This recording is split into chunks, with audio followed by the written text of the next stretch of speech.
Hi all, and welcome to another edition of the Snap UK podcast. Big day for the US yesterday with a trade deadline resulting in a few moves, including a giant orange sex offender being traded by the American people from the outside looking in to the most powerfully elected position in the world. Good job, America. Boo. On our own side, it's been 2 weeks to a full house, but we failed miserably to make it a hat-trick. Instead, we traded Griff to the Cowboys for whatever Jerry Jones could find out of desperation, whilst Gary is off to Washington to apply for the position of Secretary of State for mattresses. John and Paul are here with me, and we'll go through week 9 of the NFL, cover off some of the actual trade news, go through our power rankings, our Hall of Good for the week, where we'll discuss the apparently elusive position of edge rusher, something the whole of the NFL community can get behind, except Gary, who has difficulty understanding.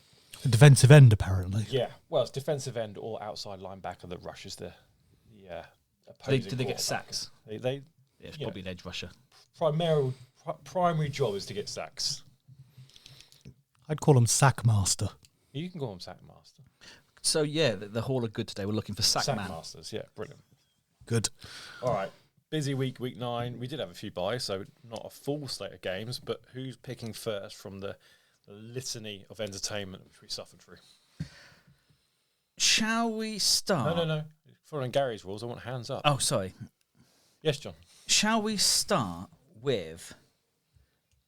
let's start with Kansas, because Yes. we haven't really mentioned them a lot this year, even though they're 8-0 and the Super Bowl champions, other than the fact that they hella boring. They keep winning. So Kansas City Chiefs 30, Tampa Bay Buccaneers 24. That was after overtime. Kansas City scoring 14 points in the fourth quarter. The Bucs taking it back and getting within a point. They kicked the point instead of going for the 2 to win the game. And then, as Kansas City does, they won the coin toss and scored a touchdown. You can see Baker's face just absolutely melting as the coin toss is like, Yeah, there is a meme literally of him arching his back, a head looking to the skies in desperation because he knows what's coming, just like the rest of us knows what's coming. Kansas gets into overtime and they win the game. Yeah. But that's a little chink in the armour. Being taken to overtime by a team without their 2 best wideouts. And don't get me wrong, Tampa Bay's still a good team. But Kansas City, with its offensive genius, its defensive genius, its best quarterback of all time, or if you're Chris Collinsworth, the man you want to copulate with, on paper, they should absolutely shellac them. So Yeah. that's a bit of. I know it's not a win on paper, but that's a confidence building loss for Tampa, and that I say it might just be a little chink in the armour for Kansas.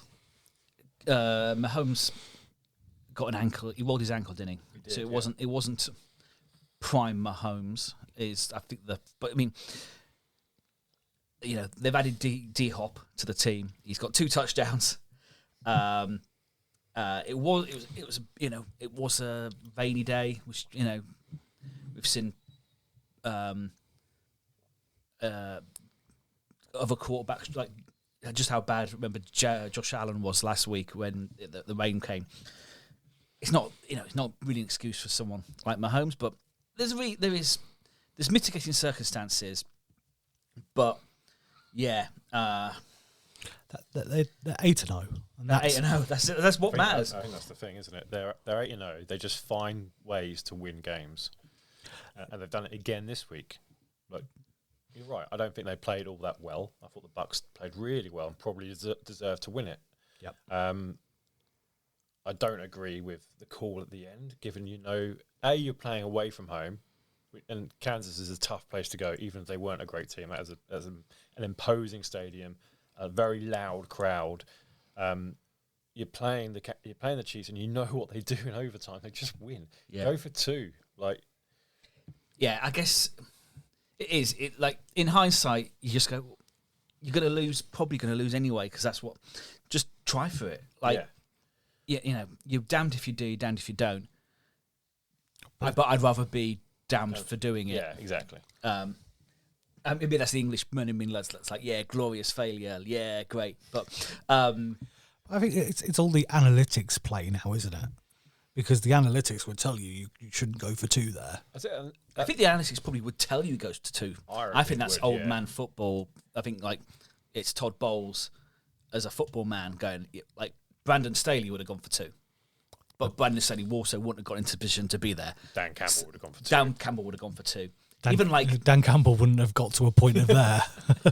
Dan Campbell or Dan Quinn this year, so they'd go for 2. But can I just say, I know we'll likely talk about him later, but I've seen his advert for Applebee's this week, and it's brilliant. Yeah, he's really kind of coming out there as the personality, isn't he? Love it. No, yeah. I know sometimes we're too quick to kind of verbally fillet these new coaches. Verbally what? Fillet. Okay. I'm Collingsworth and Mahomesing the guy a little bit, but I just think he's magnificent. Yeah. But anyway, yeah. I just think for the fans, if you don't get that 2-point play, it's over. At least you've got that glimmer of hope. Yeah. Fair enough. Kareem Hunt. Is there a case to be made for comeback player of the year? I think so. Yeah. Because another good game, 27 carries, over 100 yards, another touchdown. I know he's obviously only come in because Pacheco's injured and Pacheco's due back soon, so we could see those reps split. But he's just kind of glided in there and just like he'd never left. Well, I think he's playing better than Pacheco has done for the last. I know they won the Super Bowl last year, but you were never like, oh yeah, no, but Pacheco's, it wouldn't be in your top 10 for rushers. No. But at the moment, Kareem Hunt is, and it's annoying that they sort of have,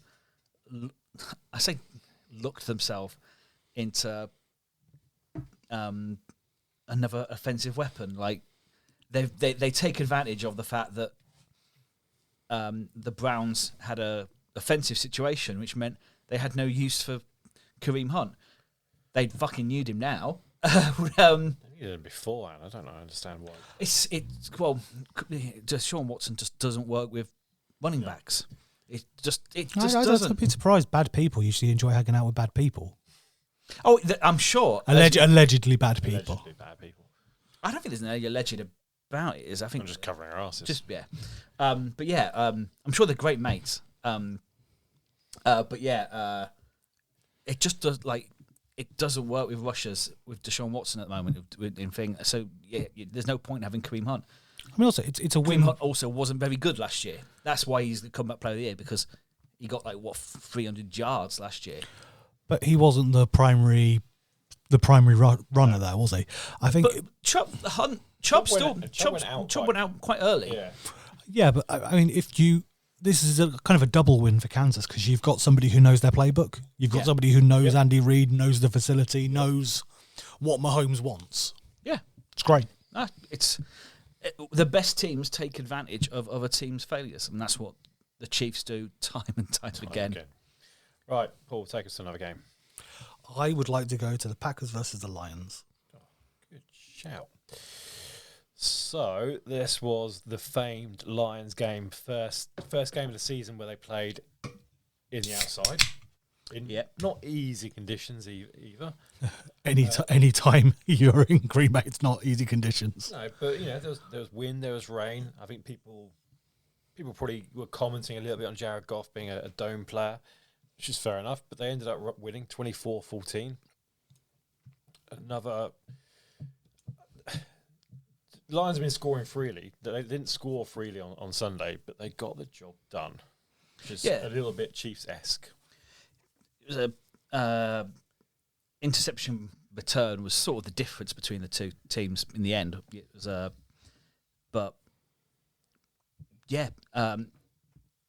admittedly, I think they're good. We're going about the Lions. I think they show growth. This time last year, if it was this, you'd even a misfiring Packers, you go, they're going to win. It's Lambeau. Yeah. It's Jared Goff outside, and he was brilliant. I hear there's a stat doing the rounds. Yes. Something about touchdowns and incompletions. Yeah, I've heard about it. But like as well, like their best defensive player is Aiden Hutchinson. He's out injured. Their second best is Brian Branch, who didn't last for the first quarter because he hit a bloke and flipped off. Basically, he just went a bit nuts. I know he looked angry. Yeah,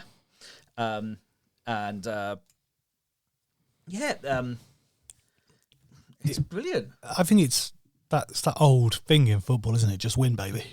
Yeah, and that's what they're doing. It's I think you remember last season everybody wanted the Ravens Chiefs. Yeah, I want Ravens Lions. Yeah. Sorry, I want Chiefs Lions so badly. I want Ravens Lions. Brilliant game. Can't wait. I just want someone Lions. But, we're going to talk about power rankings later. I'll be surprised if 50% of us don't have the Lions at number 1. And I know I had them there. So I'm looking for one other person in the group that I know did the power rankings to match him. No. We'll get into it. Jordan Love doesn't look very fit at the moment. No. I think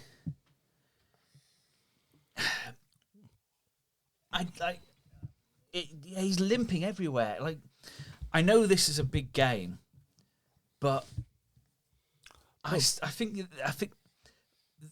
the Malik Willis has shown flashes, but he's a limited quarterback. Yeah, but he can run the playbook. Yeah, I sometimes think you for one game you're probably costing yourself more than what you're gaining from it, because you aren't going to win with a half-fit Jordan Love, and then you're risking him. Like next week they play the Bears. Yeah. Well, in Chicago. Play Malik Willis. Just play Malik Willis. It feels a little bit like Tua in a flak jacket, or Baker Mayfield hanging by a thread in the playoffs. Yeah. They don't really have any, what I'd say, are easy games. No, their next 4 are absolute bitches. Yeah. Then it gets...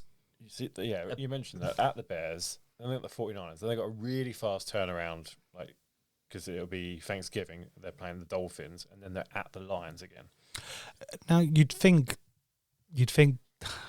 no offence to the 49ers, that's winnable. Yeah.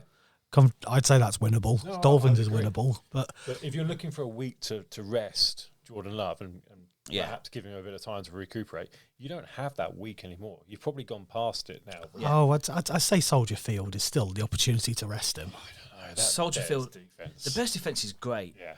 But I don't think you need Jordan Love to beat the Bears. I think the Bears at the moment show that they can beat themselves. I think just be competent, and I think if you've got Jordan Love, you've got a much better chance. Because I think now the 49ers are just going to, now they've had the break, I think they're going to get better and better. I think, but yeah. On the Packers on bye this upcoming week? Yes. Yes, so it's next week they've got the Bears.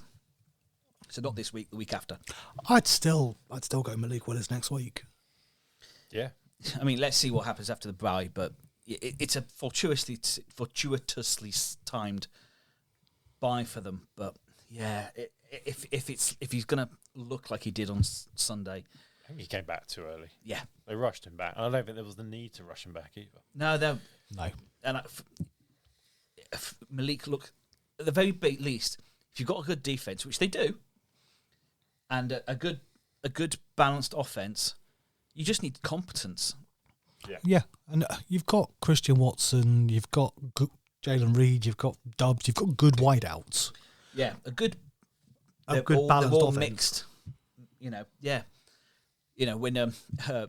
they needed something else, Tucker Crafts came in and got 2 touchdowns, didn't he? So, and also, I appreciate we may be encroaching on some other features, but him running in to get the snake, what a glorious play! Yeah, glorious.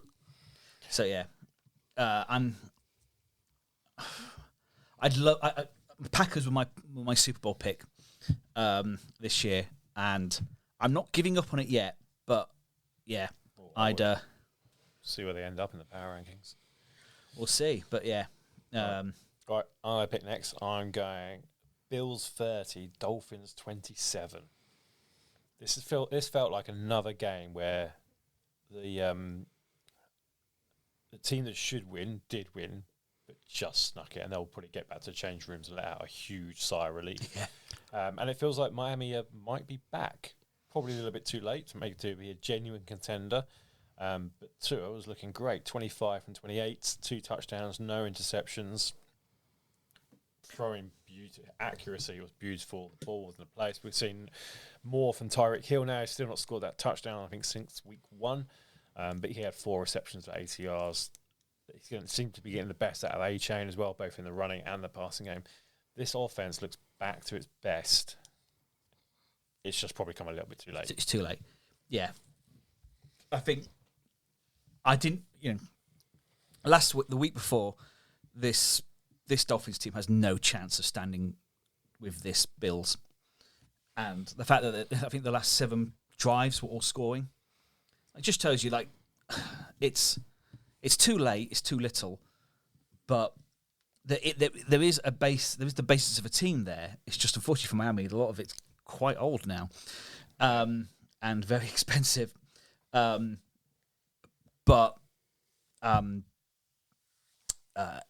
It's if they can. I don't know what their schedule's like. I'm just gonna have to have a look now. But if they can get a run on, it's not completely. Out well, we know they're playing the Packers at one point. Well, they've got they're at the Rams. That's winnable. Yeah, Raiders, Patriots.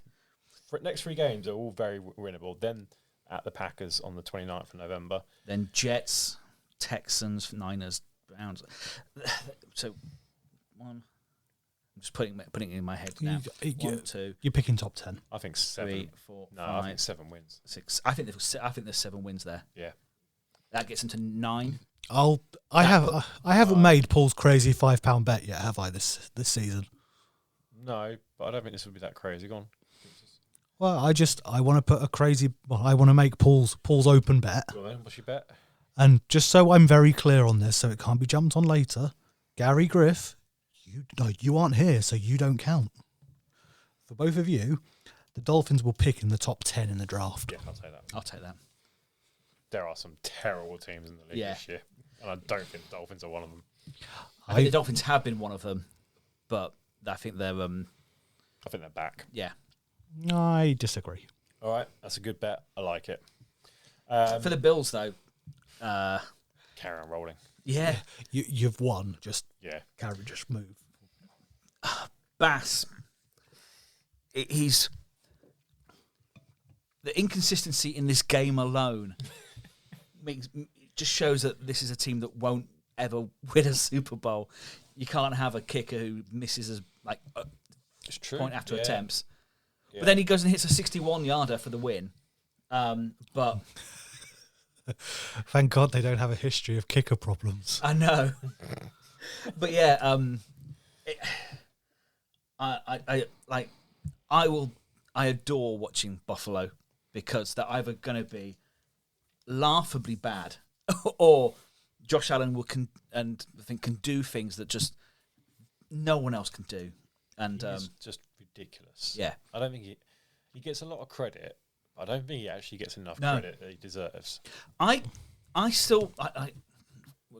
get on to him, but Lamar, been a big fan of Lamar since day one. But that he's got 2 MVPs and Josh Allen doesn't, which is I don't mad. Understand. And the fact that I think at the end of the year Lamar will have 3, yep, I think is utter. I don't want it to seem as a thing against Lamar. It isn't, but I think it's mad that Josh Allen doesn't have any. Absolutely agree. I think Lamar will deserve his MVP this year for the first time. I'm not saying he didn't play bad in the other 2 years. His first one, that getting the rushing yards off Michael Vick is something. I think Mahomes was the better quarterback that year. And I'd argue last year perhaps there are other players that could have won it instead of him. Is it because... McCaffrey had such a good season last year. Running backs can't be MVP. Yeah, that's just it. So they then default to probably the best quarterback, who Lamar probably was. Don't get me wrong, but was he the best player? I don't. I trust MVP less and less as a metric every year, especially like the Brady and Roger years where it was like late state and basically there was no one really, so we'll just pick the guy with the best throw percentage or something. I never resented the Brady ones because most of the time I agree. The last Brady one I did. Yeah, the last one was definitely. Yeah, I thought that was bogus. I thought the last two Aaron Rodgers ones were a bit. There was better players. Again, I completely agree. And the fact that, defensive players never win it. You think about Aaron Donald, JJ Watt. Yeah. Oh, I know they both got Defensive Player of the Year, utterly deserved. But they were linchpins of that. There's no way the Rams win the Super Bowl without Aaron Donald. Absolutely. And you see the fear he had. Yeah. Yeah. JJ Watt was the best player in football for playing on an appalling team. I mean, but same with TJ Watt. Yeah. Absolutely. Yeah. 22 and a half sacks. Yeah, completely. So, anyway, MVP. Right. John, pick a game. Ooh, 1 second. Shall we talk about... Pick a fun one. Well, should we talk about a guy who's no longer here? Yes. And I'm not going to lie. OJ Simpson. Panthers 23-22, New Orleans Saints. The Saints are shit. So are the Panthers. I won't be laughing this time next week when we're talking about the Giants losing to the Panthers. But the Panthers are appalling. I've never seen a game where both teams have scored over 20 points and it didn't look like either one of them deserved or wanted to win. Yeah. Yeah, it's... Just, I'd like to point out, the Panthers have got 2 wins so far this season. First win was against the Raiders, who have now sacked their offensive coordinator. Yep. Second win against the Saints, who have gone on now to sack Dennis Allen, their head coach. Their next game is against the Giants. Yeah. Yeah. How safe would you be feeling right now if Brian Daboll? If Daboll loses, he's gone. Yeah. It's fair. But you almost have to, because if they lose, I will struggle to... I'm actually not a Daboll hater. I'm a bald bloke with a goatee. I have to like Daboll. But if we lose to the Panthers, I'm sorry that I can't defend it anymore. Yeah. But it's not just Daboll that needs to go. Whoever gave Jones that contract should also be fired. But I think that was Joe Shane. I think that was also the owner who can't be fired. But yeah, it's I don't know what to say about the Saints because I mean, what is it? They started their season with 2 wins. And they were really good wins as well. 47-10 against the Panthers. We knew the Panthers were going to be bad, so okay. Wasn't surprised they won. Maybe the manner in which they won, we were like, okay, yeah, that's a decent result. And then they beat the Cowboys in Dallas, 44-19. And I was like, okay, maybe we all were wrong about this team. We said really nice things about Derek Carr as well. Yeah, I mean, they were playing those first 2 games. They were playing well. I'm sure people were heading to the waiver wire to pick up Saints players off the back of that. And then it's all just gone to complete shit. 7 straight losses. Yeah, 7 straight losses, resulting, and okay, they've lost to the Eagles, they've lost to the Chiefs.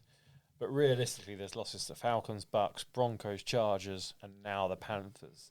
That's not a litany of great teams we're expecting to do brilliantly this year. And some of them aren't even close, like 51-27 to the Buccaneers, 26-8 to the Chargers. That's such a Harbaugh score, isn't it? Yeah. Yes, it is. But, I don't think the Saints have ever really recovered from Peyton and Breeze era. Yeah. They seem to be in cap hell every single year. Every single year, which I really don't understand, because you look at their roster. Kamara's fine. I love. Yeah, he's great. Fine. 215 yards this weekend. Yeah. Still, but yeah. That's Cameron, it. Cameron Jordan, I like, getting older, but yeah. Cameron Jordan's a good player. But you're right. That realistically, that's it. Marshawn Lattimore, who I know is now gone, but a great player. Yeah. Yeah, that's fair actually. But everyone else is just. Tyrann Mathieu. Tyrann Matthew's still there. He's not done fuck all since he's Oh, been there, yeah. realistically, He's has he? so old. And he's old now. He's past it, and he's For had a good career. Yeah, I must play for a contender. Make such a point publicly and in the media. I must play for a contender. This is a team. I mean, we talk about rebuilds so often. Chris Olave, he got completely wiped out in the game. So, and he's now got he's got more concussions lately than Tua. Yeah, he's had 5 in the last couple of years. Like that is worrying. Yeah, but like the MVP, because he's not a QB, we don't really care about that. Yeah. But this is the thing that really just needs to clean house. And I'm surprised they gave Kamara a new contract. I know it kind of lessens the cap hit, but... Wait, lessens the cap hit end of the for day... now. Yeah, end of the day, he's an older running back now. What are you going to... What is this team going to be doing in 2 to 3 years? Oh. Borrowing on the future then. Yeah. This just feels like somebody trying to pay off their debt with another credit card. Yes. Yeah. I know the cap isn't real, but it is eventually because... No, but it isn't because they're 80 million over cap. Every year. We've done this, 8 years? They've always been 80 million over the cap and they find a way to survive. Kamara is signed until 2030. Yeah. That's when he's technically the last 2 years are void. But his cap hit this year is 37 million. Next year, 25, 15. He's 29 already. But yeah, he's still on a 8 million cap hit as a 34-year-old running back. And I love Alvin Kamara. He is one of to me, he is a unicorn. Yeah. One of those few running backs that just, the less plan there is for him, the better. He just makes stuff up. Like on his day, him and McCaffrey as receiving running backs. There's no one that touches them as that type of running back. Yeah. I think he's my favourite running back to watch since Lev Bell was not mad in his pomp, but he's Taysom Hill. Yeah, he's on a fair whack, isn't he? Yeah. What, 15, 20 minutes? He's signed till 2027. Yeah. I think they've got to use him because we're paying him. What we're going to do with him? I never understood that. We're stuck him at linebacker. It's fucking. He's a gadget player, and I love that for him, and that's great. And it's always nice to have that type of player on a team who can do lots of different things and can, confuse a defense. But realistically, you shouldn't be paying him that much money. No. It's a badly run team, and it has been for several years. And realistically, it's before the Saints were good, they were terrible. Yeah, and it feels like they're going back. They're going back to that because it is an older team. Yeah, there are some you can get rid of Malak Moore because you got Kool-Aid McKinstry, who looks like he's going to be all right. They still the line is not great. Not great. I mean, the injuries. They've spent picks on that line as well. Paul's face is going to tell me something horrible now. Have you seen Carr's cap number next year? I bet that's 60 million? 51.5 million. It's 62 million this year. Right. Okay. It's his base salary in 2026 is $61.5 million. And the only way you can fix that is by pushing it down the road again. At some point, this team is going to be 14 people. But when they were still paying Drew Brees a couple of years after he retired, wasn't he? Yeah. It's some point. The amount I'm paying him, I'd have him in cleaning the box. I'd have him doing something. Yeah. I'm paying you.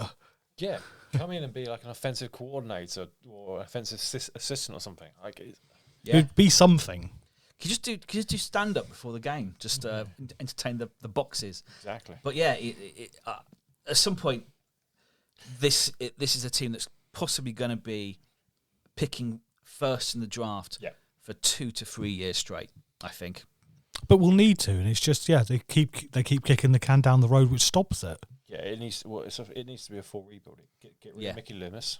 They got rid of Dennis Hadley. He's been there since 2001. Yeah, and that's fair. He's had a lot of success. Yeah. It's not in the last 5 years. He is currently, he's been running the best Saints team that we've ever seen.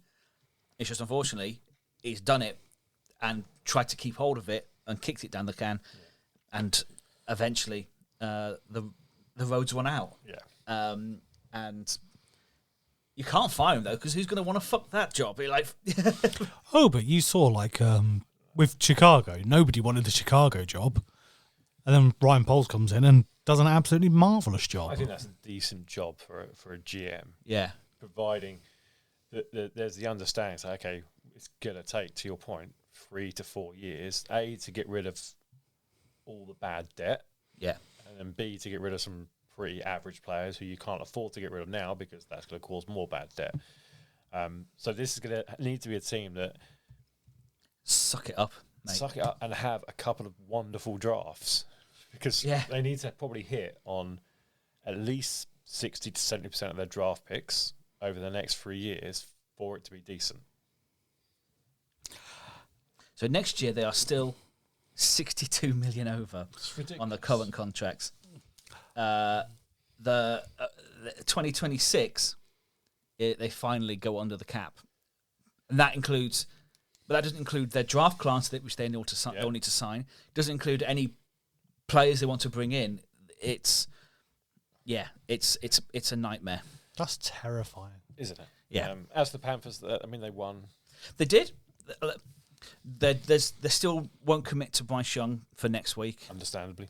I didn't think. I thought he was fine. Yeah, there were some nice throws.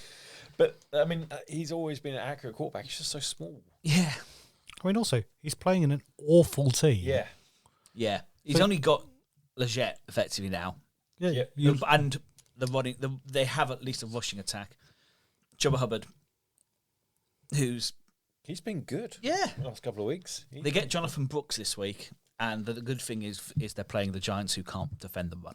Interesting, they didn't move from Adam Thielen. Yeah. Because they kept him out for this game, thinking he was going to be traded, but he is still there, technically. When's the deadline? Yesterday, last night. Oh, okay. Apologies. Yeah. Right, Paul, pick a game. I'd like to see. There's nothing better than good football, good, honest football. But like a lot of sports, there's nothing better than bad football. So I would like to talk about the Titans versus the Patriots. God. What a game! I mean, I will mention this game later, because one of the plays, I don't know if it was luck or thing, it was magnificent. But I mean, that's got to be unanimous sweetest player, isn't it? Yeah. It has to be. Should we crown it now? Let's crown it now. We're talking about Drake May's touchdown, right? But yeah, the touchdown to bring it to overtime. Yeah. Where he holds it for about 12 seconds. Yeah. Which feels like 12 minutes. Avoids being sacked twice. Has to have Hunter Henry run out the end zone because he wasn't eligible. Well, you can see. Did you see Hunter Henry turn around to him? No, I don't want it. Because I mean, that's good heads up. It's good heads up play, just lobs a ball up, and who catches it? Demario Douglas, was it all? Yeah. Stevenson. Andre Stevenson. Was it Andre Stevenson? Yeah. It was great, absolutely brilliant to watch. And that one electric play took away some absolutely turgid football before that. It took away, 59 minutes of dog shit. Rudolph the red-faced QB.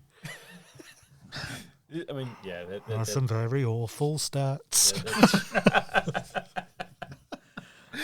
They are too bad. I mean, Stevenson, yes, he caught that touchdown, and he ran in for another touchdown, and that's great, but he had 10 carries for 16 yards. Drake Maye had 8 carries for 95 yards. Drake Maye looked great. Drake Maye looks brilliant. Yeah.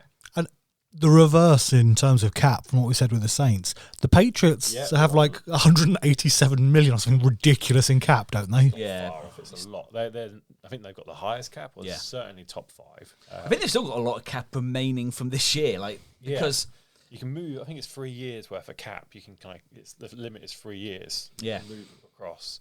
It's so if you don't spend it all up this year, they'll basically just move it into next year and sign a load of players with high signing bonuses to clear it. They came out last off season and were like, "Oh, we're going to spend big," and then they went, oh, Calvin Ridley, we reckon he's about there, and then in Tennessee outbid them, and lots of players like that. The players that have a low upside but also a low downside, but they didn't want to overpay. And I thought actually, like, it's easy to slag them off, but I thought that was sensible not to just think, well, we'll just give Calvin Ridley a 3-year deal at $20 million. I absolutely love that. I think that's. I mean, they probably don't get the recognition as a well-run organisation that they deserve, because they had obviously so many years with Belichick and Brady.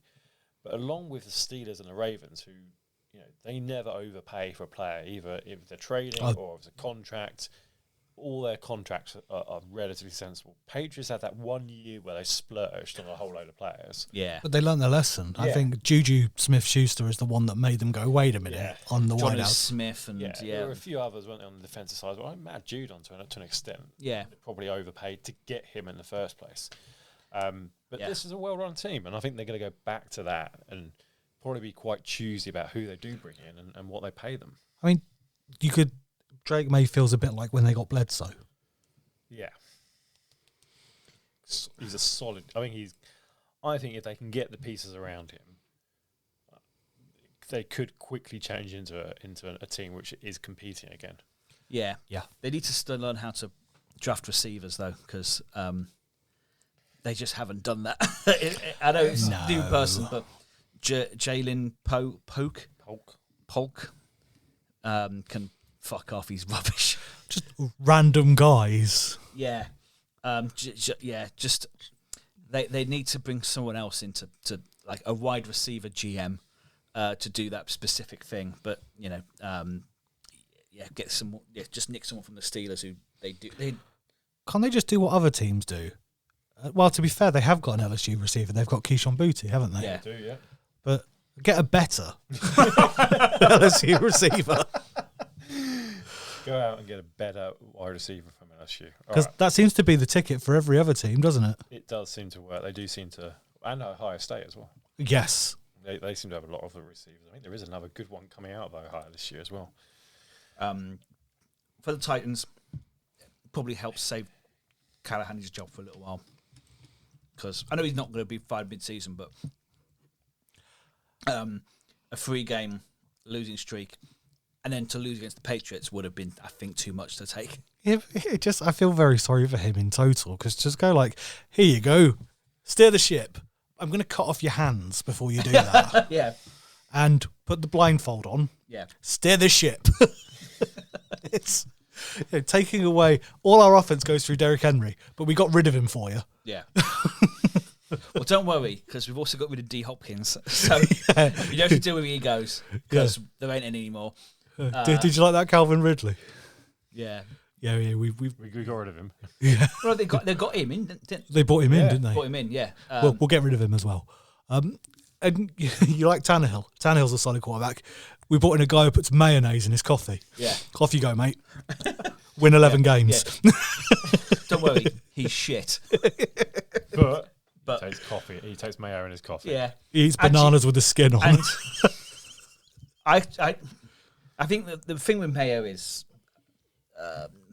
Mayo. Levis. Levis. The thing about mayo is well in a sandwich, not in a coffee. Levis can throw some good balls, but he will also lose you the game. Yes. Isn't it? And whilst he's still doing that, he's not viable until he loses that trait. Is Kentucky a good college program? No. So why was he so well thought of?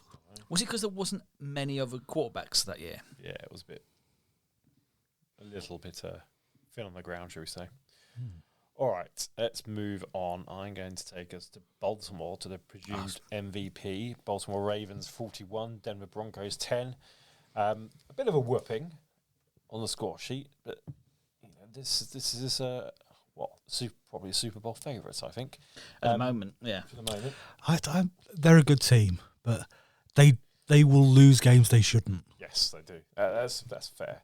But the Broncos team have been playing well. They're 5-4 this season, which I don't think anyone would have had them at 5-4. And another good rookie quarterback in Bo Nix, who's playing really well. Didn't have the best game this week, but he's proving doubters that he was worth that top 12 pick.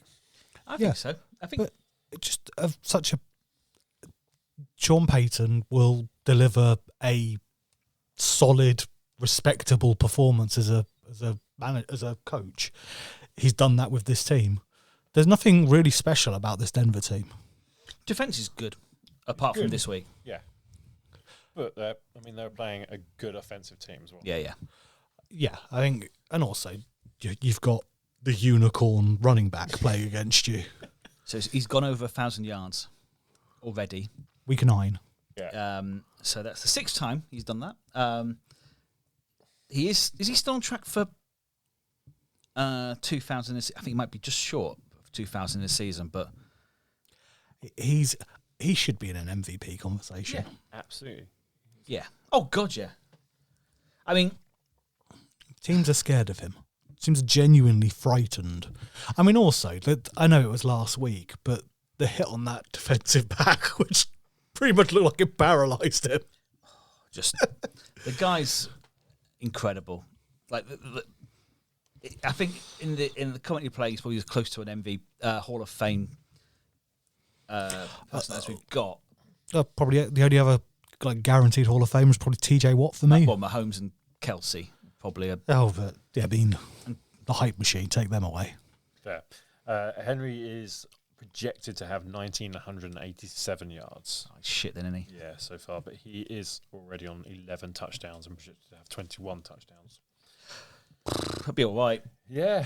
That would be fine, wouldn't it? Zay Flowers had a game. That is one streaky wideout. Yeah, Well, but they've strengthened their wideout. They have. Deontay Johnson is For a bag of options. beans. Yeah, it's...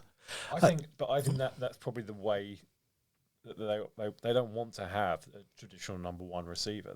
They're going to have lots of options. Like Aguilar, you see, every week has one or two really good catches. He had one good catch this week, maybe this year. Yeah. We're seeing more from Mark Andrews. Maybe not this week, much to Gary's annoyance in fantasy, but good. Yeah. But he had a slow start, picked up very quickly, and he's just now another option. For me, obviously we mentioned Derrick Henry, but Lamar Jackson's accuracy has improved immeasurably this year, and his passing from the pocket has improved as well. For me, this is his best year so far. Oh yeah. Oh, it's undeniably. Yeah. But it's smart QB play. It's smart passing play. Yeah, It's exactly.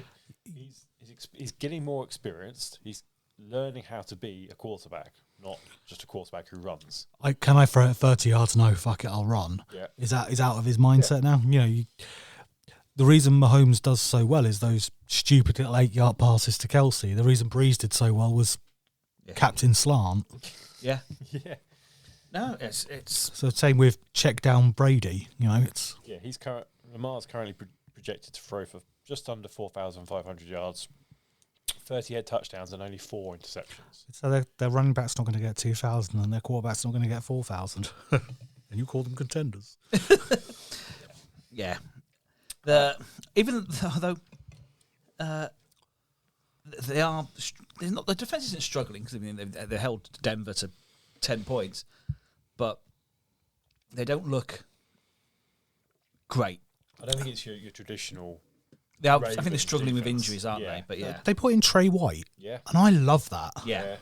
I love it for the locker room. I love it just as another piece to come on and help out. Like they're strengthening in places where they know they're weak. Yeah. And making some. What they're paying. I think for Trey White they gave up a 7th round pick. Which is insane. Got a 7th round pick back with it as well. It's literally just a swap of picks and the player, and they're going to pick up his salary. So it's not. But he was good at the Bills. top 10 cornerback in the league at one point. Okay, he's not been great at the Rams, but he'll probably flourish in Baltimore. I mean, that's what when they brought in Roquan Smith, didn't they? Yeah. And suddenly they went from a team that was struggling, and they made the playoffs. Yeah, They weren't good in the playoffs, but they made the playoffs. And I'd almost guarantee we'll see Tre'Davious White make a play in the playoffs. Yeah. Oh, guarantee it. And I think also you look at when you're used to playing in Buffalo, then moving to play in LA, that's a different type of football on a regular basis. Yeah, absolutely. no, that's it. All right. Any other games you want we want to talk about a bit more in depth? Not much excitement this week. No. I wanted to. You made a really good point in your rundown. Yeah. The Eagles versus the Jaguars. Yes. That's not a flattering scoreline, but I never felt like the Eagles were going to lose. No. But I think the Eagles are sort of like the NFC's version of The Chiefs, but just not as good. Yeah. Like they're slowly coming around to that. Like they started the season poorly, but the defense is It's getting better. getting better. Like it's a new coordinator, Yeah. and a exacting coordinator. This isn't some guy they found from the Rams who's this is Fangio. Do you know Sean McVay? Yes, you're hired. Exactly. It takes time to learn a fake Fangio defense, and what's keeping them going in the meantime is they have a unicorn running back as well who can jump backwards over a defender. In quite frankly, if it would have actually meant something for the game, it probably would have been our sweetest play of the week. But because Drake Maye's got it into overtime, eventually they lost. Hey, also, actually, we didn't mention the Cortland Sutton touchdown pass to Bo Nix was another. That was beautiful. Cortland Sutton is a very underrated receiver. I'd have him in a heartbeat at the Giants. Yeah, I think he's unfortunately just been squandered for so long. But I don't think it flatters the Eagles, but I think they were in control. They were in no worry from this. They probably could have put their foot down a little bit more had they need to. They just didn't need to because it's the Jaguars. Yeah. Let's talk about Dallas, Atlanta, because this is another miserable Sunday afternoon for the Cowgirls. And they've lost Dak. And Dak's now out, which is fine because Dak thinks they fucking suck anyway. So, good thing they paid him. Yeah. So he's now out, multiple weeks they're saying. So it's either Cooper Rush or Trey Lance. Cooper Rush. Either be shot or stabbed. How would you like to die? Cowboys are now 3-5. And so they go their next 3 games, maybe 2 games. The Giants, their starting quarterback. The Giants could finish third in that division. Yeah, their next 3 games: Eagles, Texans, Commanders. Oh God! Oh God! Okay, 2 of them at home, but let's face it, their home form's terrible. I would not. And then they go to the Commanders. I would not want to play the Commanders. No, the Texans are going to get their players back as well eventually. Like Nico Collins can come back from IR this week, and then suddenly the Texans. We can cover them quickly. They lost to the Jets, but they haven't got any offensive options. There you go, job done. Yeah, that's it. You can't win a game without an offense. But if you go to the Cowboys with 2 offensive options, if that's Tank Dell and Collins, that's still 1 more than the Cowboys have because it's appalling to watch. Like it has to be CeeDee Lamb or it's no one because Zeke wanted to be traded. I think was the thing. So he's not attended meetings. He wasn't. He's been missing meetings throughout the season. Apparently, they left him out of the team for Sunday, which makes absolute fuck all difference anyway. It's like leaving me off the team. So Dalvin Cook came in, had 2 carries at 8 yards. Woo! What happened to him? Yeah, exactly. Yeah, like he was brilliant. It's the Todd Gurley drop off. I think it might be worse. At least Todd Gurley had an injury. Yeah, Todd Gurley wasn't bad for the Falcons. No, but He scored a lot of touchdowns. Dalvin Cook's had no end of injuries. He hasn't had the big injury like Gurley. True. We've been saying it all year. We don't want to talk about it more. The team's crap. The coaching's bad. The GMing is bad. But they have got Jonathan Mingo now. The guy who jumped out of touch to catch a ball. Literally, they paid more for him than I think the Chiefs pay for DeAndre Hopkins or the Jets pay for Devontae Adams. They pay. So, Cowboys get Mingo and a 7th round pick. Panthers get a 4th round pick. It's one of the few times the Panthers haven't been absolutely fleeced. I mean, and they go into most trade discussions with their trousers down, perched apart. Yeah. Yeah, you emerge into the into the room where you're having the trade, and they're already bent over the table, and just handing a pot of Vaseline. In case you are listening to this and you're thinking, who is Jonathan Mingo? You probably won't know because he's never scored a touchdown. Wow, 19 starts, he's yet to score a touchdown. He has 121 yards this season. But being in the Carolina team this season, it's. I mean, that still made him the fourth best receiver in the team. So we know Devontae Adams is available. We know DeAndre Hopkins was available. Amari Cooper? Amari Cooper was available. Adam Thielen from the Panthers would probably be a better bet. He was probably available. You probably could have got him with an offer for Tyreek Hill. Yep. I think the Dolphins would have considered. Pre-season. Mike Williams. Deontay Johnson. Yeah, absolutely. Every other good receiver. Slayton. I know he's from New York, but he was available. There's no shortage of players they could have got and they could have afforded in terms of draft capital. And they went and got someone who when have we ever mentioned Jonathan Mingo on this podcast? Ever. This is the first time he's been mentioned. He might have been mentioned. He might have come up maybe once because he's got a funny name. He's no Barkevius. No, but then he should be glad for that.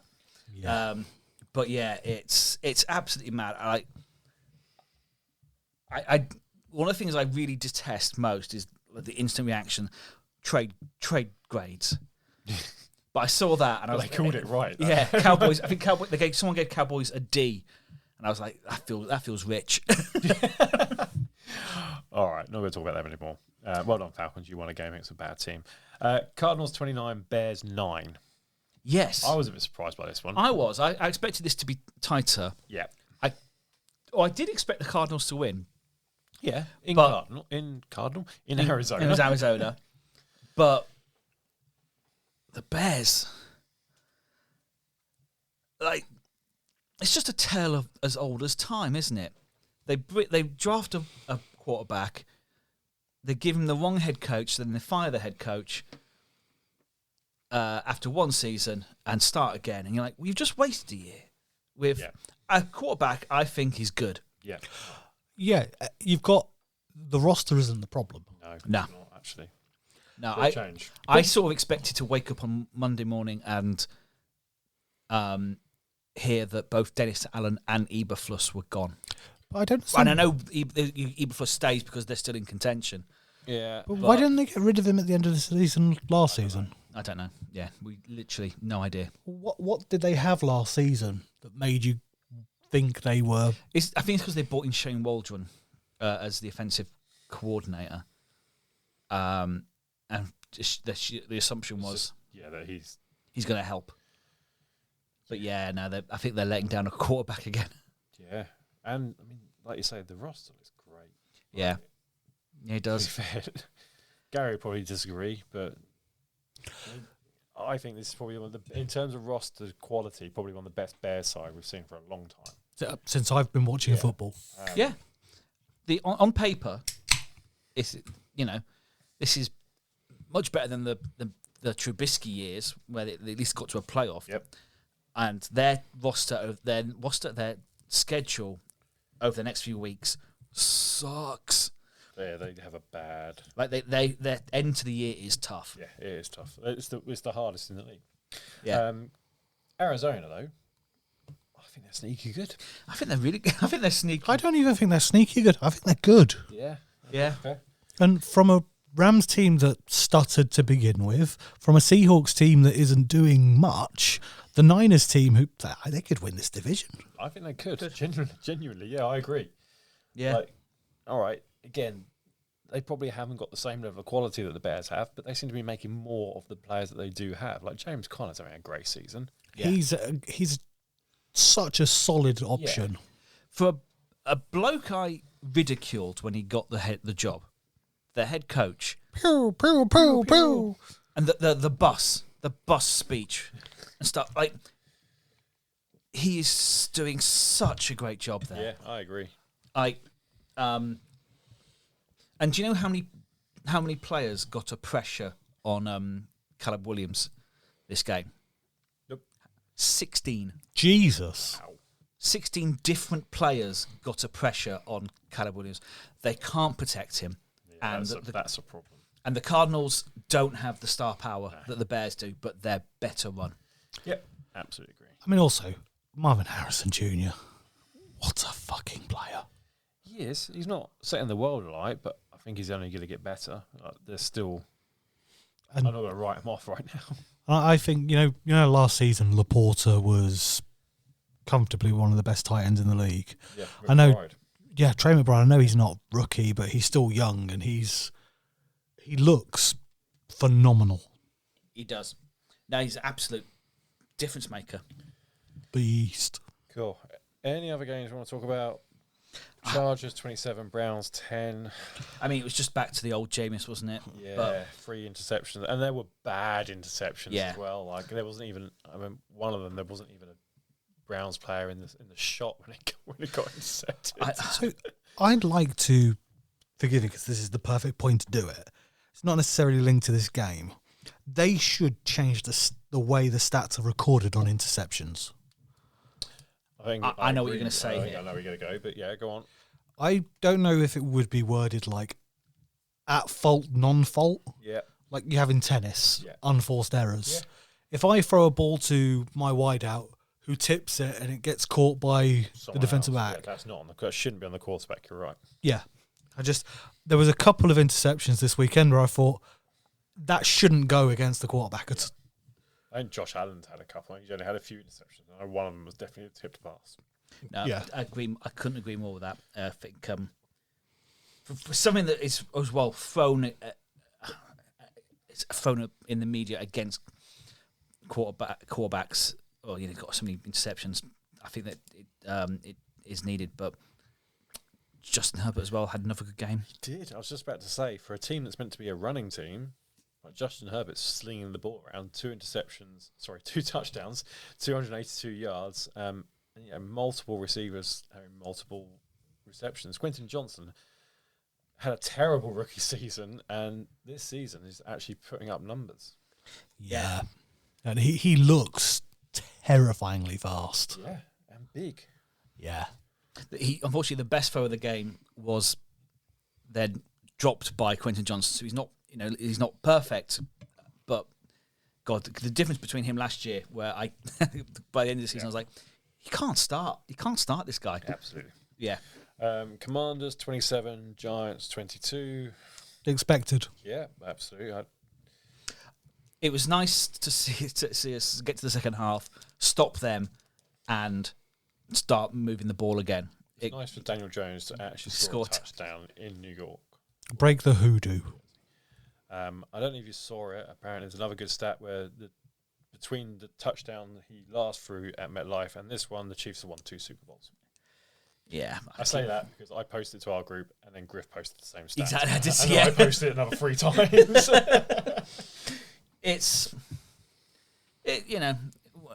I don't think there's much more we can say about Jones. No. But it was nice to see him break the streak and the voodoo. And actually, his running touchdown was good because that was a proper football guy move where gets tackled but then beats the next guy. Yeah. I mean, there's part of me that thinks if the defense is this good, I'm not in suck for luck territory because there's no kind of generational talent coming through in this year's draft, but there's some damn good quarterbacks. Yeah, there's some decent ones. So if we don't win any more of our games, I'm not overly fussed. The problem is there are so many 2-6 and 2-7 teams Yeah. at the moment. Yes, nine teams. Something like that, yeah. 9 teams are on 2 wins, and Are one of them the Dolphins? Yes. yeah. How did I know that? But they won't be at the end of the season. One of the other ones is the Raiders, who lost 24-41 to the Bengals. That scoreline flattered the Raiders. They looked terrible. Because they are terrible. They are appalling. And Getsy's gone. Getsy, their offensive coordinator's gone. Name a Raiders wideout. No. Well, I can because it's just in front of me. But yeah, your point is valid. Brock Bowers. It's the only thing they've got. Literally the only thing they've got on offense. Everything else is terrible. Desmond Ridder got some stats. He looked better than Minshew. Yes, he did. Yeah, but we've seen Ridder before. It's not going to be long before he becomes the Desmond Ridder that we know that. Oh yeah, no, he's shit. There's a reason the Falcons brought in 2 quarterbacks in the off-season. What else? On that one, we haven't. Did we mention the Texans Jets? We did in passing. But yeah, I don't need to finish the Texans can't win with no players. The Seahawks and Rams, I think, is just 2 weeks ago. I was cooing watching the game. You really put the stingers on him, and I've really ruined Geno Smith. Yeah. But the Rams are sneaky good. Like everyone in the NFC West is sort of sneaky good on their day. The Rams probably have enough to. I don't think the Rams qualify as sneaky good either. No, they should not have this team take them into overtime. Yeah. And then finally, Colts 13, Vikings 21. I think the Vikings needed this game. They're coming off 2 losses. Are now back on track against a relatively poor Colts team.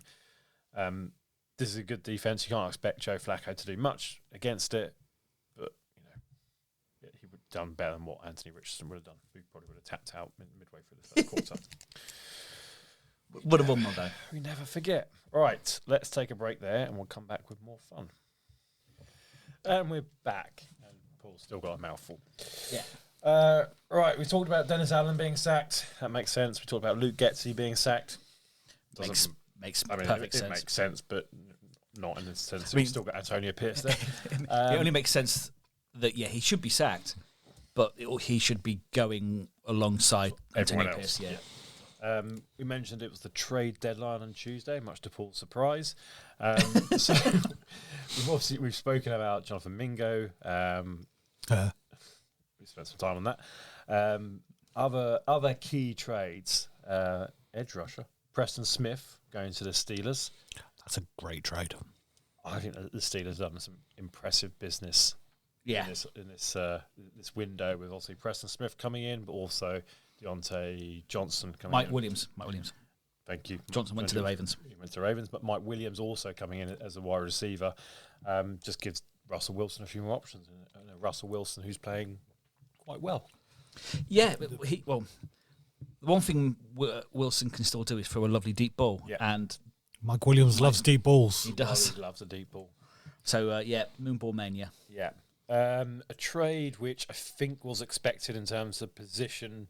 Not sure who it was going to be, but Zadarius Smith goes to the Lions from the Browns. Makes sense on the Browns. They're obviously in a slight rebuild. They'll get some trade value for him.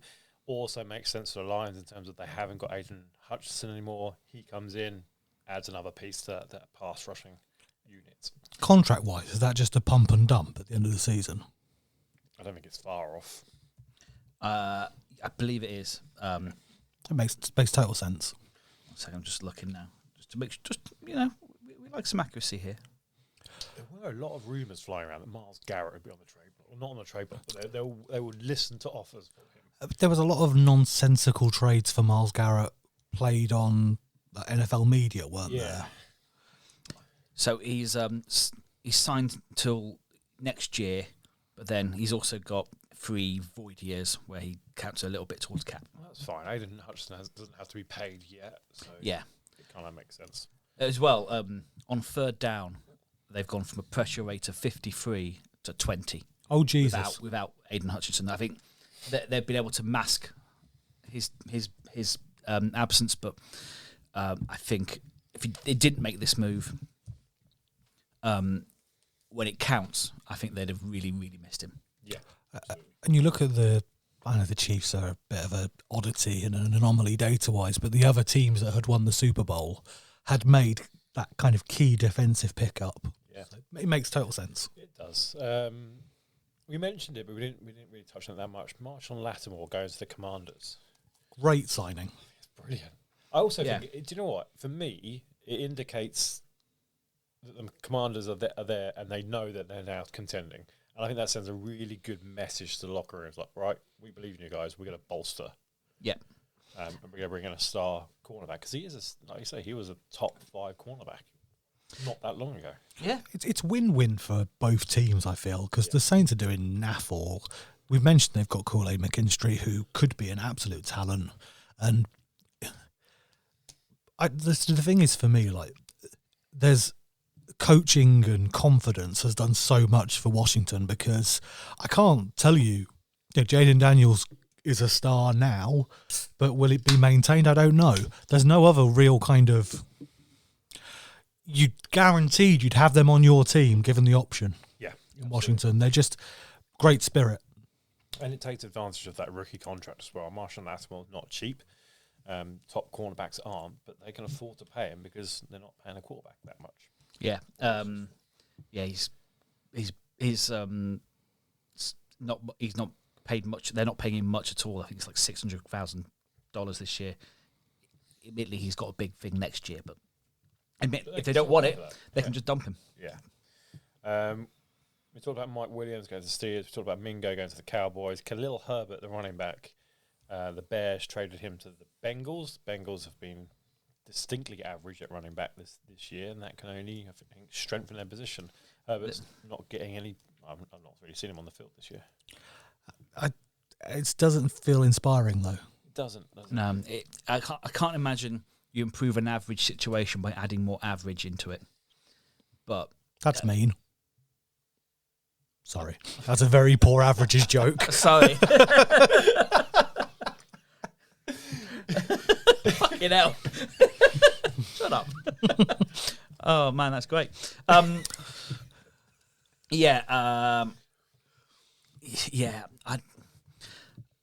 don't know if it's just a sign of where the Bengals are, that they're just thinking, well, that might improve us, but there's no point going big because we might not make the playoffs anyway. But I don't think they will. I don't see he's a big upgrade on Chase Brown and Zach Moss. Nah, it really isn't. And I don't think it's an upgrade. I just think it's another option. Rotate from a rotation basis. It gives them that option. And if he does suddenly get hot, great. Yeah. We talked about the sweetest player of the week. We've unanimously given that to Drake Maye. I did not think we would be giving that to a Patriot this season. Ever. Yeah, no, ever. I would have gone because I hate the fucking Patriots. But then again, this is the Patriots fans not here. We can be positive about them slightly. That's true. All right. I think things bode well for the Patriots if they do the right things in the next off-season. I think the next off-season is really important for them. Like I said, the Bo Nix touchdown catch I really liked. There's obviously the Saquon Barkley reverse hurdle. One of the Josh Allen touchdowns was a Josh Allen touchdown, like the thing, like basically while he was being dragged down by a defender and he's improvised, like that's. I like Josh Allen. Feels like a more traditional quarterback than the Josh Allen that emerged, but every so often he's still this like he still goes back to his wild self, like a stray dog just running around. It's great, but but it's Drake Maye. Yeah, absolutely. You'll have to forgive me because I should have better research than this. There was a really great pick six, and I cannot remember for the life of me, but it's somebody just roaring out of coverage to catch like a sideways RPO play. That does sound great. I'll come back to you come back to us. I might have just dreamt this, or it could have been something I did on college football. Let me come back to you. Brilliant. That's terrible. Sorry. Biggest balls of the week. We renamed to Chode of the week last week, which I've now renamed to sourest play. Sour, yeah, okay. So we go from sweet. We've now got sour. And whilst they're not plays of the week, I'm going to put in the Jonathan Mingo trade. I mean, it's so bad. Yeah. The other one I thought, but again, the 1 point conversion. Yeah, I was about to say that to me. That's if and it's true to the chode. It was You don't want to. I don't think you beat the Kansas City Chiefs by thinking, let's play more football. You have to sort of stamp on the neck whilst you can, and they didn't do it. Any one of the Jameis Winston interceptions, I think they were all terrible. But that's just, to your point, when sweetest play, that's what Josh Allen does. That's what Jameis Winston does. Yes, exactly. You've got to take the rough with the smooth. Absolutely. Winner out of those, we going for the Buccaneers? 1 point? I think the Buccaneers one is, I think it was just bad. Any objection for that, Paul, whilst you desperately search for this interception? It was against Joe Burrow. Okay. So it was a Raider then? It was a Raider. It was Jack Jones. Blast from the past. This is great radio. I'm really sorry. Right, whilst you do that, should we kick off with power rankings, which I forgot to put on the running order. I've just inserted in there. Paul's going to show us it now, and yes, it is. It would have been better if it wouldn't have. It just felt like a Daniel Jones play. Yes, or Will Levis play. Yeah, it felt like something like a bottom 4 quarterback would do. But yeah, the jumping of it, the jumping of the play is great. Yeah, you don't often get that against Joe Burrow. No, actually, Joe Burrow is the only good thing in Cincinnati right now. Jamal? I don't think he's actually setting the world alight. He's fine. He's doing he's. It just feels the only way the Bengals are ever going to win is they either play someone really awful like they did this week, or Joe Burrow has to do 4 or 5 amazing things, and which includes Jamar Chase, but also T. Higgins and stuff. But yeah, he's not getting helped enough. So, who wants to power rankings? Who wants to guess what number 1 team is? Chiefs. Yes. It's the Lions. Oh, it is the Lions. Everyone went for the Lions apart from Paul. The Chiefs are 8-0, and if you were to play those 2 teams against each other today, I feel the Chiefs would win. I don't think they deserve to, but they'd win. I think a lot of it would depend on where it's played. Yeah. In a neutral stadium full of fair weather fans. I think the Lions would win that. I disagree. I think they're just a little bit too explosive. Would it be scheduled around a folk singer's tour dates? Because it would be. Looking where the Super Bowl is this year. It's Taylor Swift's back garden. It's at the Superdome, so it has a dome. We're going back to New Orleans, which is where the lights went out. Yeah. Anyway, so yeah, Lions then Chiefs. Everyone went for the Chiefs at 2. Apart from me. Apart from Paul. Then who wants to... Should we finish out, round out the top... Let's round out the top 10. Well, I went Bills third. And you were right. Gary went Ravens third, but everyone else went Bills third. I went Ravens fourth. So did I. Ravens are fourth. I think I was too high on my team at 5. I'm looking at it and not... You weren't, because me or him. At 5, it's the Minnesota Vikings. Oh, yeah, that's exactly. I had them at 4. Fair enough. Because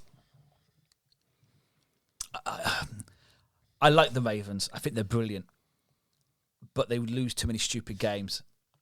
And I think, admittedly, the Vikings have also lost stupid games. But they lost one game because their quarterback nearly had his head ripped off. Yeah. So, at 6, we've got the Commanders. I would have put them higher, but they've hurt me too many times before. I think that's really high for the... I mean, I've got them at 6. I've put them at 6. I feel I should be happy at 6. Paul, Gary, Jim all put them at 6. Me and Griff put them at 7. Yeah. I'm guessing you put my team in 7 above them, so I put the Packers at 7. No. Oh, okay. So, at 7, it's their NFC East mates. It's the Eagles. Yeah. Wow. So, I had them at 6. Griff has them at 8, 7, and Paul has them at 9. Then, Paul, who would you have next? Well, at 8 I had the Steelers, but I had the Packers at 7. Well, number 8 is the Steelers. Oh, is it? The Steelers. They range from 6 to 9. Then it's the Packers, And to round out the top 10, they're an AFC team. I have the Texans. It is the Texans. Yeah. I think I've got the Falcons ahead of them but it's very much a muchness. And then let's do the fun bit. Let's do the bottom 5. Who do you reckon is 32? Raiders. Panthers. Raiders. Wow. 31, Panthers. Yeah. 30, Patriots. Saints. Wow. I have the Saints at 28. I have the Patriots at 26. So 20. Who's above the Saints? Jags. Titans. Then it's the Jags. I have the Titans underneath the Saints. I think if the Saints played the Titans tomorrow, the Saints would win. That bottom 5, Titans, Jags, Saints, Panthers, Raiders, are absolutely shit. Yeah, and it is hard. Like we mentioned, there's 9 teams at 2 wins. Yeah. It's harder to separate the bottom 9 than bottom 10 even to do the to do 5 to 10. Yeah, I'd absolutely agree with that. So biggest drops since we did it in week 4. Cowboys. No, you're forgetting somebody. Jets. Who at week 4 were 2-2. Oh, Saints. The Saints. I think they've dropped down 15 places. You had us fooled. Yeah. I would say I would imagine that put your teeth in, Paul. I think the Jets have gone down slightly. Gone down, yeah. 1 second. Jets. They've gone down 6 positions. Cowboys 8. We are forgetting someone else who was. They had a QB in the MVP race at week 4. They also had wide receivers. They don't have any wide receivers anymore. Texans? It's the Bucks. They've dropped 9 places. That's fair. But yeah, what's the average on the Bucks? I had them at 17. They are 17. Good. They range from 13 to 18. Do anyone want to guess the team who had the biggest difference of opinion? Would it be the 49ers? Yeah, I bet. That's a good shout, actually. They are third. There are 2 teams we had more of a difference of opinion on. Bears. Chargers. Yes, so Chargers we range from 10th to 18th, and I thought I was being harsh putting them at 15. I'm at 18. And Broncos? Rams. Yeah. They range from 12 to 20th. It's 12, yeah. 12. I had them at 13. But the teams we had the most difference of, I don't know if it's the way averages, we have them at 13, 14, and 15. So 8, 7, 8. They're the ones we had the most trouble with. Packers, they range from 7th to 13. And elsewhere it ranges from like 2 to 3 positions. So I think it's always the way. I think the top sort of 8 generally are normally pretty good, and then in this year the bottom 12 sort of are pretty consistent, but it's that middle class which is evaporating. But we'll see what happens when we do them again in week 13.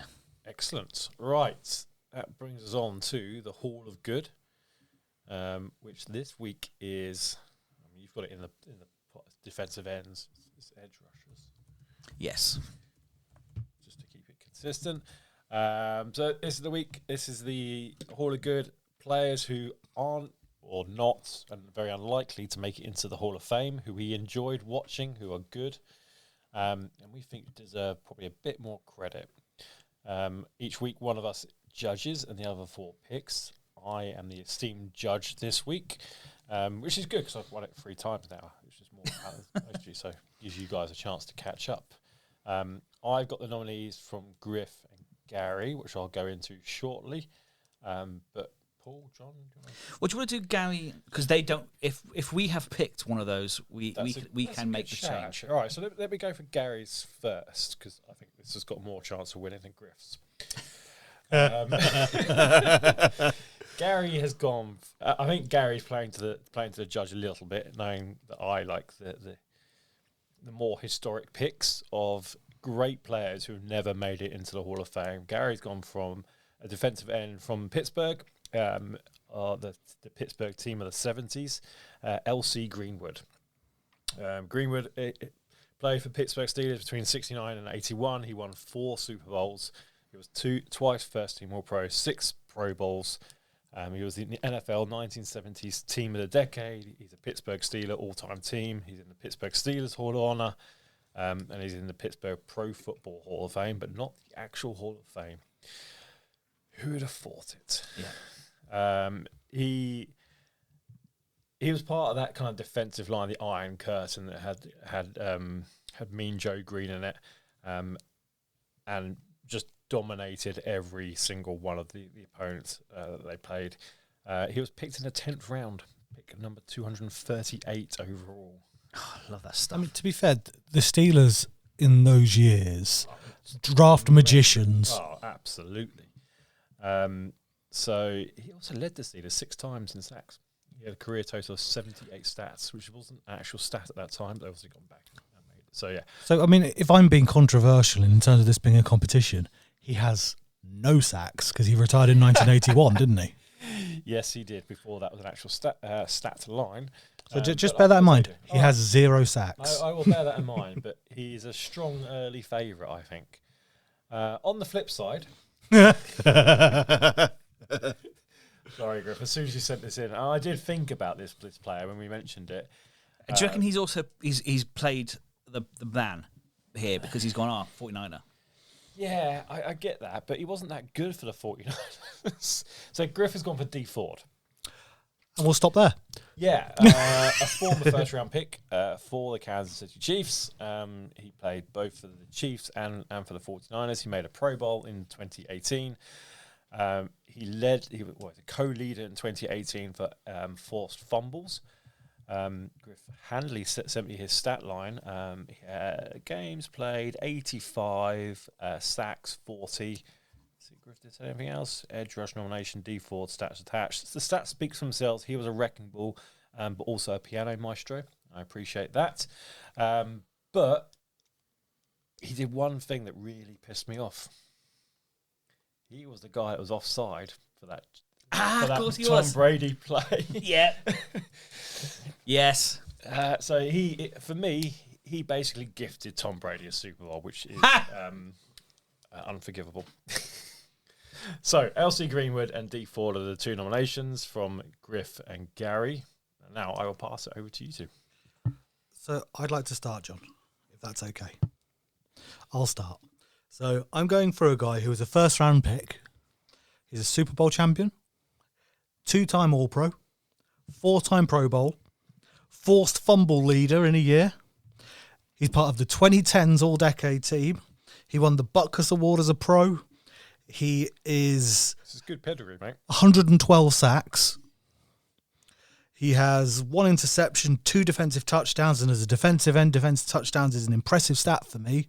His brother is a UFC heavyweight champion. That's impressive. For you. He's been arrested for burning things that didn't belong to him. I feel if you were judging this, he would win, obviously, but yeah. So, and in terms of drop-off that I feel will prevent him being inducted into Canton, whoa! Apparently he had crisis response teams sent to his house and then he blamed the team for sending them.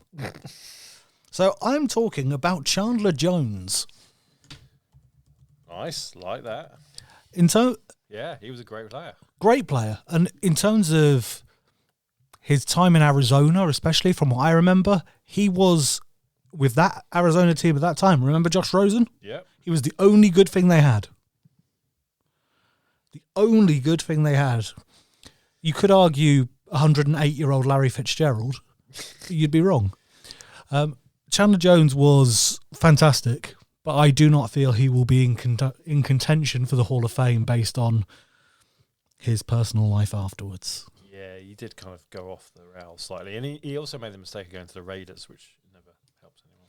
But I won't hold that against him in this case. But you remember the kind of him and Devontae Adams going to the Raiders. The Raiders are going to make it. This is them as a big team. Yeah, absolutely. And paid him a lot as well. Yeah, 51 million. And he lived up to that by being arrested for burning things that didn't belong to him in the backyard of a house he didn't live in. So, I mean... It is a strong entry. Yeah, so that I'm going with Chandler Jones. Like it. So my one... which was going to be my one, you bastard. Was it? I know who you're going for. I'm going with... I don't know. Yeah, so... he was picked by the Kansas City Chiefs in 1988 with the third pick. I don't think that was Paul's one. No, it's not my one. It isn't, because you had not mentioned him. It's Neil Smith. Oh, then it wasn't the person I was going to go for. I'm annoyed now because I was... Not to worry, carry on. He was... Neil Smith, 102 sacks, in his 104 and a half even, 30 forced fumbles, 12 recoveries, 6-time Pro Bowler, first team All-Pro in 1993, sack leader in 1993. He won the Super Bowl twice in 2 years with the Denver Broncos. He was in the 1990s All-Star team, where he is one of 4 players that aren't inducted in the Hall of Fame from that defense. In the second team, all with him is like Warren Sapp, Darryl Green, Ronnie Lott.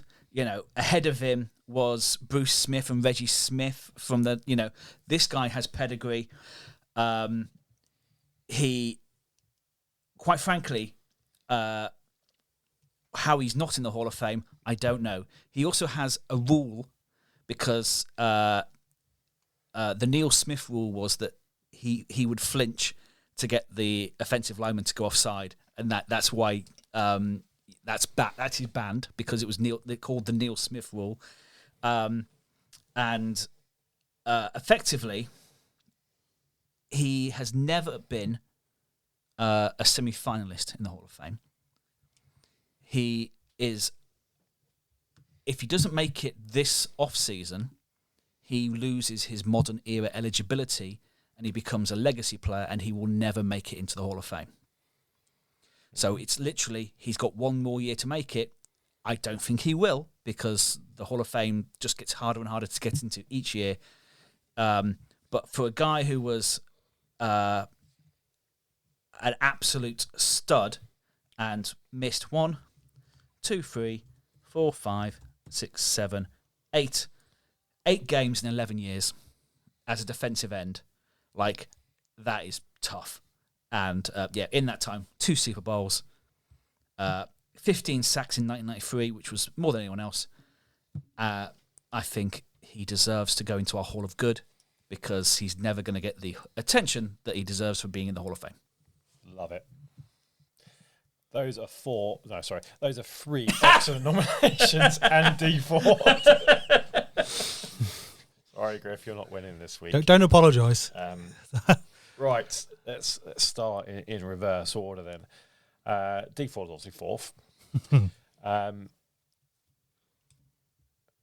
Paul, I'm going to go with Chandler Jones in 3rd, and that's not a disrespectful note on Chandler Jones. I like Chandler Jones. I think he's a great player as well. I just think the other 2 are just really fucking good. So I'm annoyed with John, and I'll tell you why. I was going to go with Robert Mathis. We were both... That would have been a nice one. And I had Robert Mathis. I had all the stats ready. And John went, I had Robert Mathis. So I thought, wow, I'll pick someone else. Griff did that to me last week with Janoris Jenkins. I ended up going with Charles Silliman, who won. It's not worked out for you this week. No. So it's between LC Greenwood and Neil Smith. I am going to go with Neil Smith.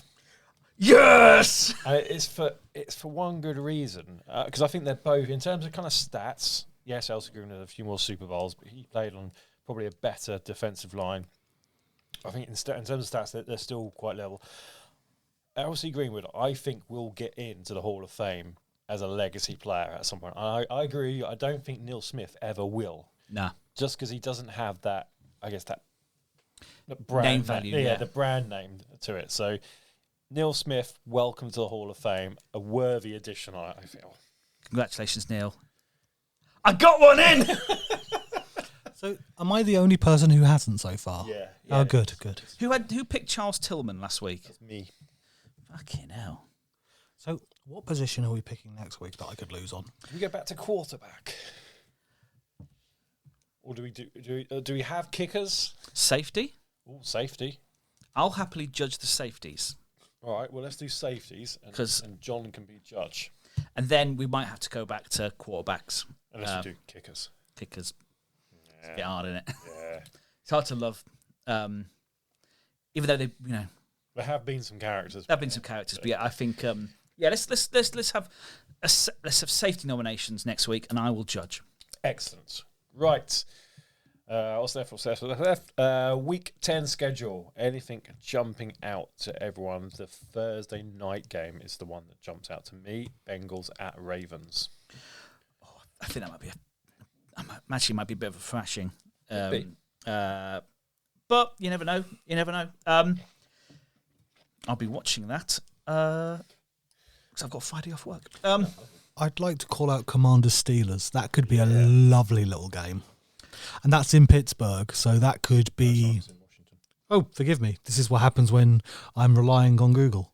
Don't rely on Google. Never rely on Google. If it was full squads, Texans Lions would have been lovely. Yeah, that would have been great. Bucks 49ers, both teams struggling with injury. 49ers on the way back. I don't think Mike Evans is near.